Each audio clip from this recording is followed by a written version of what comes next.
আজকে সানডে বিকালটা অনেক বোর লাগছিলো, কী করবো বুঝে পাইনি। তারপর হঠাৎ প্ল্যান করলাম গাজরের হালুয়া বানাবো। তো গাজরের হালুয়া বানানোর জন্য সব কিছু নিয়ে আমি বসে গেছি। পাপাকে বলেছি আমাকে একটু দুধ এনে দাও, আলাদাভাবে হালুয়া বানাবো। তো পাপা চলে গেছে দুধ আনতে, আর আমি এখানে সব রেডি করছিলাম। আজকে সানডে বিকালবেলা বেরোতে ইচ্ছা করে, আমার ফিয়ন্স নেই, ও বাইরে গেছে। তো মাকেও বললাম যে মা একটু চলো আমার সাথে ঘুরে আসবো। মা বলে ঠান্ডাতে আমি যাবো না, মাথা ব্যথা করছে, ঘরেই থাক আজকে। তো ঘরে থাকতে আমার বহুত বোর লাগে, একটা দিন পাই ছুটি, তাতেও যদি ঘরে থাকতে লাগে বোর।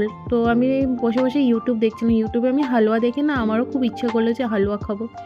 তো আমিও হালুয়া বানাবো। তো এই যে হালুয়া বানানো সব রেডি করা হয়ে গেছে, হালুয়া বানাচ্ছিলাম। এই ছটপট করতে করতে করতে করতে একটু দেরি হয়ে গেছে, রাত্র হয়ে গেছে, বাট বানিয়েছি। আমি ওরকম প্রফেশনাল না, আমি একটু একটু ট্রাই করি মাকে দেখে। আর এই দেখো আমার হালুয়া রেডি হয়ে গেছে। রেডি হওয়ার পরে এখানে আঙ্কেলকে খেতে দিয়েছি, আর বাবাকে পাওয়া বলছে খুব ভালো আছে। আর মার রিয়াকশানটা দেখবে। আর এরকমভাবে আমার দিনটা শেষ করলাম। যদি আমার ভিডিও ভালো লেগে থাকে প্লিজ লাইক শেয়ার কমেন্ট করে দিও। Thank you.